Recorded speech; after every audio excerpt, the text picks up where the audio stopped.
Hello, welcome to our YouTube channel. This is Parents Magazine, or Parents Africa, Integrated Media, and today we are having our September issue cover model, Peris Siamanta. So Peris, kindly tell us a little bit about yourself, your childhood, your early childhood journey. Okay. My childhood was okay. I was born and brought up in Loitoktok, just beneath Mount Kilimanjaro. It is Maasai land. I am Maasai. So my childhood was a bit challenging because of the FGM and the lack of schools and the remote areas. And we lived in the savo with the animals. So going to school was a problem. Those were the challenges. But anyway, we managed, and here we are. Mm-hmm. Yes. So you having no schools to being someone who does advocacy in terms of literacy, Yeah. how do we connect those two? I think for the ones who don't have, they strive harder. It's a pity that we have to get the same national examination with the ones who got a comfortable education and the ones who didn't. But we connect because then the high schools, we didn't have much high schools, so we had to be posted everywhere. So this gave us more insight and we get more exposed. And then after that, most girls were married off. I'm lucky. I just got to Nairobi and then I went to college. So this got me going better and better. Okay, you say that most people got married off. It was a cultural necessity back then. And how did you manage to escape that and many other cultural issues like FGM? It is still a cultural necessity until now, although now the churches, the activists, they have made it easier. But I managed to escape because my mom, she hid us in our aunt's home. So me and my sister, who is now late, she died in about 20 years ago. Sorry. Yeah, so she hid us. She took her girls and she hid us in our aunt's home. So that's how we escaped the FGM. Mm-hmm. Yeah. And the early marriage. And the early marriage. After FGM, you immediately go to your husband. So by the time you're going through the FGM, they already have a husband. They already have a husband for you. So the FGM means you are ready to become a wife and a mother. That is the certificate of being a wife and a mother. Okay. Yes. And you being a mother, tell us a little bit about your family. Who is it made of? Yeah. How are your babies? Yes. My kids, my family is made of me and Anne Namunyak and Soila Anastasia and Stephen Memusi. Mm-hmm. Yes. Oh, Memusi is named after your dad? Yes. Oh, okay. Yes, it's named after my dad. So, yes. What is your view in marriage? Because it seems like, from the way your family is constructed, you're not married. Single mothers are rising every day. So, we are yet to find out why, because we don't want to blame the men, we don't want to blame the ladies. So we are there between.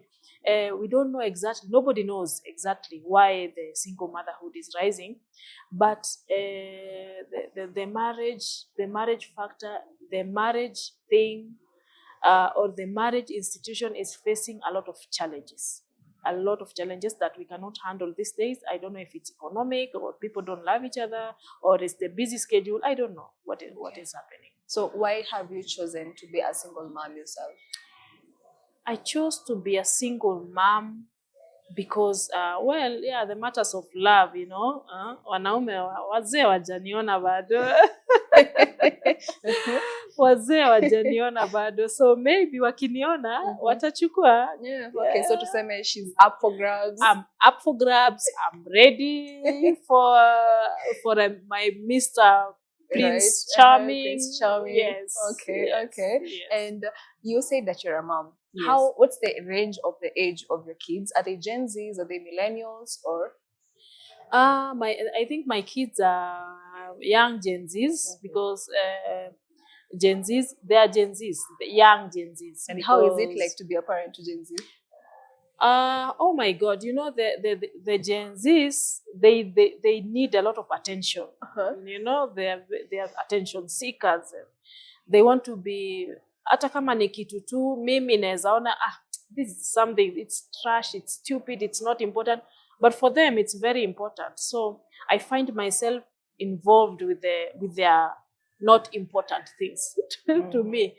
But we are good friends because we bond a lot. We are mostly only us, so we learned to be only us.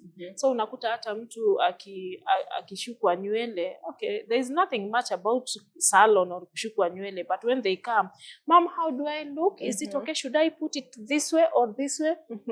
To me, that is not very important. But now I have to decide, okay, I think this way is okay. And oh no, this way, put one, okay, that way is fine. Then vitu zinakuwa comfortable, and maybe I was doing something important but then I have to. So that's Gen Z's. For us, we couldn't do that with our moms. They didn't care at all. So hata hakuna haja ya kumwambia. So how are you finding digital parenting different from the traditional one yenye nyinyi mlipitia and the one that you're giving to your kids? Oh my God, there's a big difference. It's like two worlds. There's a big difference because I was born, my hands were mostly with the books. But for my kids, their hands are mostly with the phones. You hardly find them holding a book. Unless ni kitabu ya shule, unless ako na exam, unless she or he has to hold a book. But it's not common. And now that we are here talking about reviving the reading culture, how do you want to change that and start with your family? Yes, I have started actually with my family because in my house I have a library in the sitting room, a library in the kitchen with the cookbooks, a library in the bedroom. Yes, and a library in the bathroom. Yes. How does the bathroom one work? The bathroom one is about different soaps, different makeups, how to wash your body. It's in the bathroom. And it's in the. I have like 10 books in the bathroom with a shelf, a bookshelf in the bathroom with those books. In the kitchen, it's the cookbooks, the health matters. In the sitting room, it's general novels, Daniel Steele and everyone, and the magazines and the newspapers. Okay. So yeah, and the bedroom is about. The bedroom is also a bit mix of everything, general books, borrowed books, so that it's safe there. Such. Okay. Yeah. And away from your family, what have you been doing to revive the reading culture? Because we hear your name in libraries out here. It's Peris, Siamanta. So yes. What are you doing to the community in terms of reviving the reading culture? I'm doing a lot. I'm going around schools. I'm going around schools to motivate the kids in writing. And Kenyans have a talent. They are very talented. So I'm going schools, I'm going institutions, prisons, children's homes, rehab centers. I'm trying to put bookshelves everywhere I go. I encourage even people to put bookshelves in their homes. Okay, not in the bathroom and kitchen like me, but at least in the sitting room. And I've done a few homes with the library. So and the kids love. So the parents are thanking me again. And then I'm trying also to advocate for libraries, the government, build us more libraries, and the ones that are there to be maintained well. Because it's sad that even books are sold at 100 shillings, but nobody buys them. It's sad. That's sad. So the reading culture has gone low, and we are trying to improve that. We are trying to make the book important again. Yes. Okay. What impact do you think your project that is reviving the reading culture and having libraries at schools, prisons, you said, is going to impact the society? Oh, it's already impacting because actually I'm getting, because if I do something, let's say, if I come to your house and you put a library, I'm taking a photo of that library, I'm posting it on YouTube, Facebook, WhatsApp, everywhere. And I'm encouraging people, this lady has this library and this little girl is already reading the books. So I get a call, Peris, I need a library in my house. Can you send me some designs? So I'm there sending designs. And later, I have the library. Can you come and see it? I go there and I take some books. So it's improving. It's every day. It's going slow, but it's improving. For the libraries, I have a connection with the Kenya National Library, and they are giving me books, sometimes donations, which I'm giving to the places that need them. Recently, we just opened a library in Korogosho that is serving 100 idle youths every day. It's a tiny library, but very busy. So, and then the people it's making an impact, because even some people have donated land, 10 acres of land. Oh, I cannot believe it. And it's a Kenyan. oh my God. Kenyan donating a land, that is huge. So someone just called me, Peris, you are doing a great job. I would like to give you 10 acres of land. You build a library for the Maasai people. So I have that. So now I'm looking for sponsors to build a library there. And if we don't have 50 million to build a nice library, we could put the containers first, so that we can run the library while looking for the money. Another person has donated his own house. I think it was his grandfather's house, homestead, with a big bungalow. So he has said, Peris, I cannot sell this place and I cannot rent it. I want to donate it for the people of Kisumu to come and take it over, bring books, let the people read. So this is big impact. This is huge impact. People are being impacted. If someone can donate their house and their land, it's a huge impact. So I believe in 5 years, in 10 years, oh my God. You believe it's going to have worked? Yes. And yes. actually, backtracking a little bit, when did you decide that you want to start reviving the reading culture? You want to start building libraries? When did it occur to you that you need to do this? I lived in Dubai for 7 years. I am a nutritionist. I worked in the hospital, Saudi German hospital, in the dietitian's office. So during my off day, which was on Fridays, I used to go to the library. By the way, Dubai has the best library in the world, the most magnificent, and it was a gift from the king to his people, to the Dubai people. Yani king anasema, this is my gift to the residents. So I used to go there and read. You never finish. 1 year, you cannot finish reading everything there. So when I came back to Kenya in 2019 and COVID occurred, so I didn't go back because of COVID. I searched for a library. I couldn't get it. In Kajiado, the whole of Kajiado County doesn't have a library. Wow. Nairobi, they have only Macmillan and the Kenya National Library. It is very sad. With the 5 million residents in Nairobi, with 2 libraries, my God, it's a shame. So because of this, I thought this is a crisis. It is a pandemic. It is wrong. So I thought, let me do it. I'm the kind of person who is hands-on, and I thought it starts with me. I don't want to sit back and blame the government and blame the people. Let me do it. So I've started, and it's making an impact. By the way, we are doing library out of nothing. We've done one library in Shimolatewa, Mombasa, from a tank, a recycled tank. I think it is the first green library in Africa, maybe. Yes. Yes. So you are planning to build more green libraries? Yes, more green libraries. The challenge would be maybe theft or maybe sustainability. But if we can get even tank libraries in the markets, in every market, we could have more libraries. I've had one lady tell me that some people come in the salon and they will be there for 3-4 hours. They come with a book. So when you are doing their hair, they are reading their book. So I'm encouraging even the salon people to put shelves in the salons and put books. Yeah, that should happen.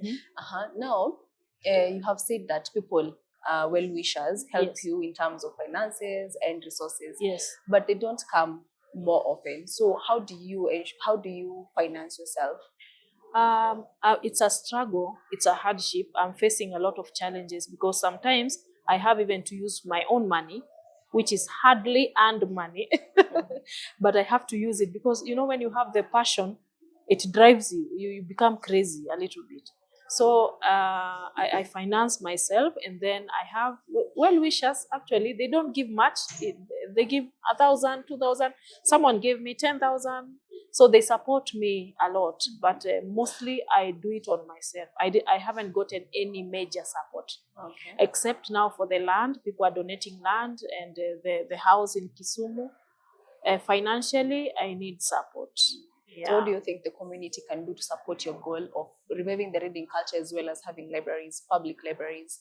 Yeah, they can, for example, that land, because we got that land, the community people can donate cement and concrete and their own labor to build the library. They can do that.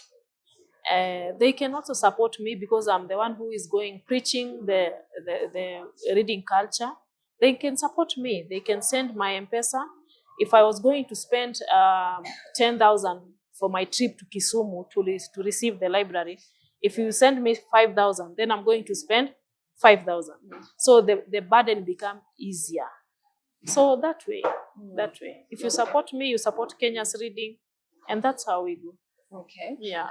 Tell us a little bit about your authorship, your writing. How many books have you written? Which one inspired you the most?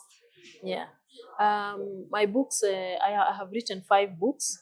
I have John No Easy Path and Other Stories, which is a book about the youths actually in school, because nowadays there is no mixed schools. It's hard to find a mixed school as high school. But for me, I went to a boarding mixed school. So in this mixed school, I could see girls and boys sneaking out of school. I could see girls visiting boys in their dormitory. I could see the boys tipping the watchman and going out with the girls. So these things. And then, so I've written different stories combined in one book. About what happened when they snaked, what happened when they took drugs, what happened in the school, in the academic field, because they had these things. So this is one book that is good to be read by the youths, especially in school. And then I've written my diary 2012. My diary 2012 is events of a young girl. Okay. Once I was a Gen Z also. I was once a Gen Z. So a young girl as a Gen Z, how the challenges I had, the imaginations I have, the desires of my heart, what I see in future, what I would like. So all of them combined in one book. It's not actually me, but picture that Gen Z girl of my age. So that is what is contained in that book. And then I have Chronicles of a Family, just one family, events, lots of events in one family.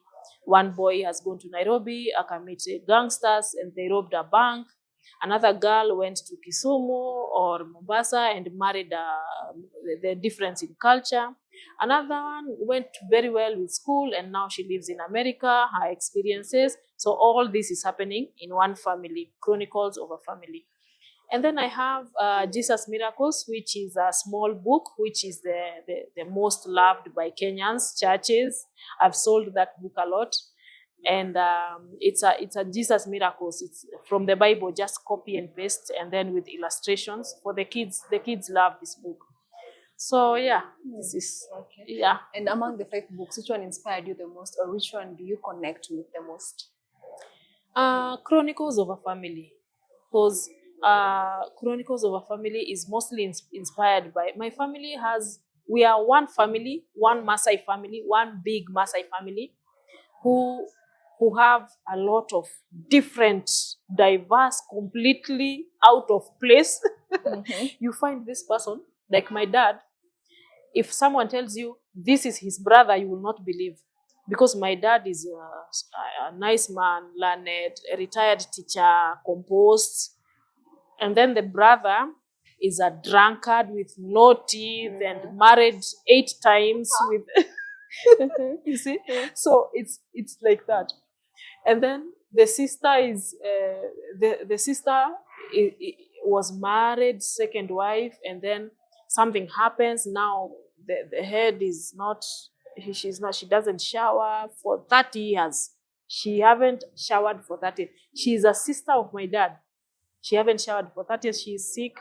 and then she just walks around, and my dad has to provide for her clothes.